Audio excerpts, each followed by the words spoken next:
Alright, hey guys, welcome back to another video, and let's just do a quick breakdown on the new 1.6.5 beta patch. The patch is about 2.26 gigabytes, and it has a few but very good changes, kind of similar to the 1.6.4 updates. So let's get right into it. The link to the new beta patch will be down below.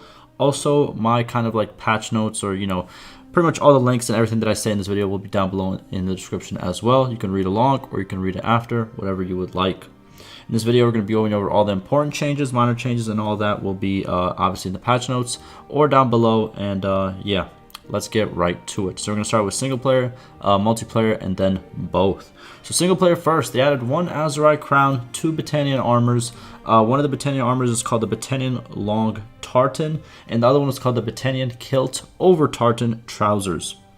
Now, onto party role assignment improvements. So the party roles were improved slightly, I would say, but pretty much what they have done is all roles and members are now shown separately.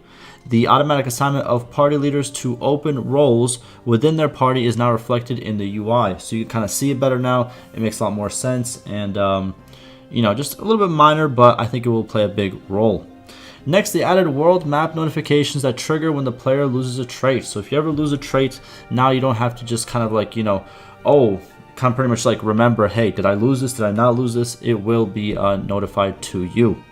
Next, they added a pregnant icon to the Encyclopedia and clan pages. So if someone is pregnant, you will see an icon stating so. Next, hovering over names and conversations now opens a tooltip that includes the character's relationship score with the player.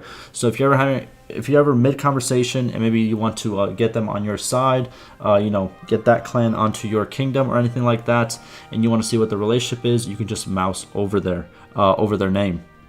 Next, Encyclopedia next and previous pages are now navigable with Q and E keys. This is also for the options in the main menu. You can do this as well. So a little bit better, kind of control you have, and you don't have to just use your mouse. You can actually, use your keyboard more, which I always think is very good.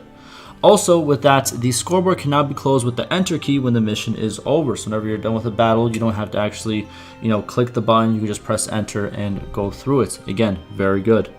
Next, they added troop selection to keep battles. It's very similar to Hideout Battles. Right before you go in, it tells you, it pretty much shows you who's available, who you can pick, and all of that. Next, caravans are now transferred to the air when the player character dies. Before, they just pretty much, in a way, disappeared, or, they kind of ran back to the town and you didn't have any control of them, but now they will be actually, connected to the new player that you are playing. Next, players can now create a kingdom through dialogue with governors. You still have to have all the requirements met, but now you can do it kind of in-game instead of doing it in the, the kingdom, the clan page to start your own kingdom. Next, tournament changes. This is kind of like the big part of this patch. They made tournaments a little bit better in my opinion.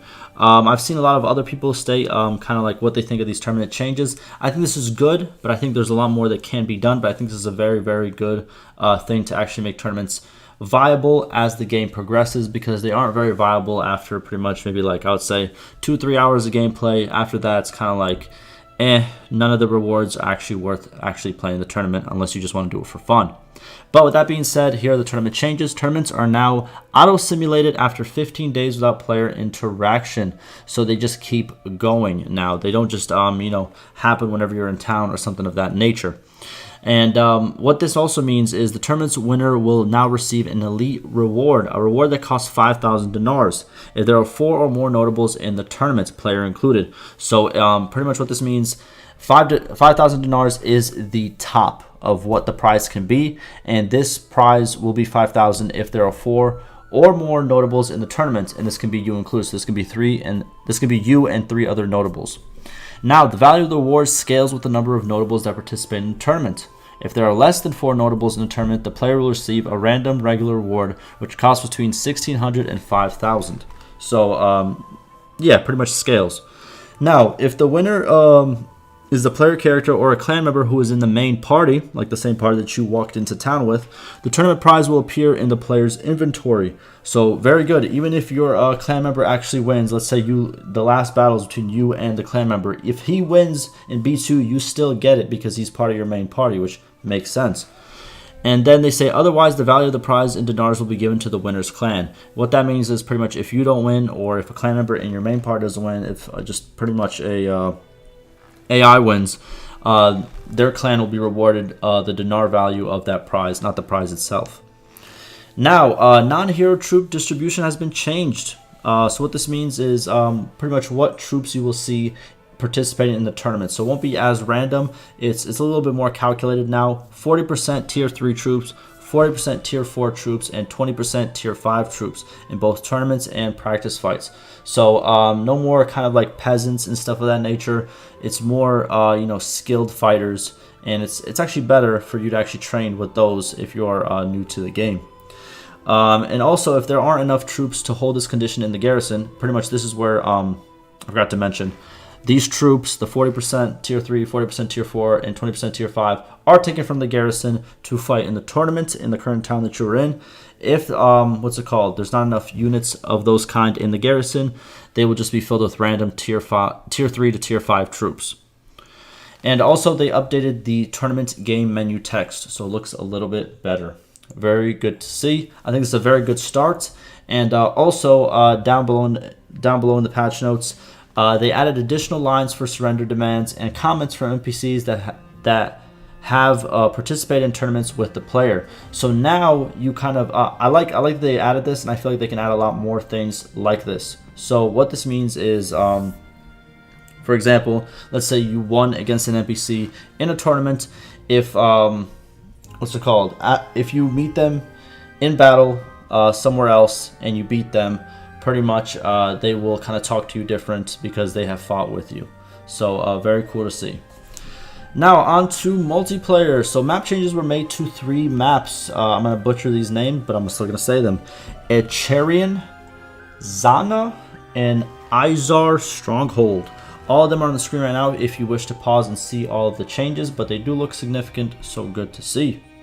Also, they added progressive badges for individual game mode kills, wins, and hours played and levels gained. So now you have these little badges to kind of show off, what you have in the game. Very cool to see.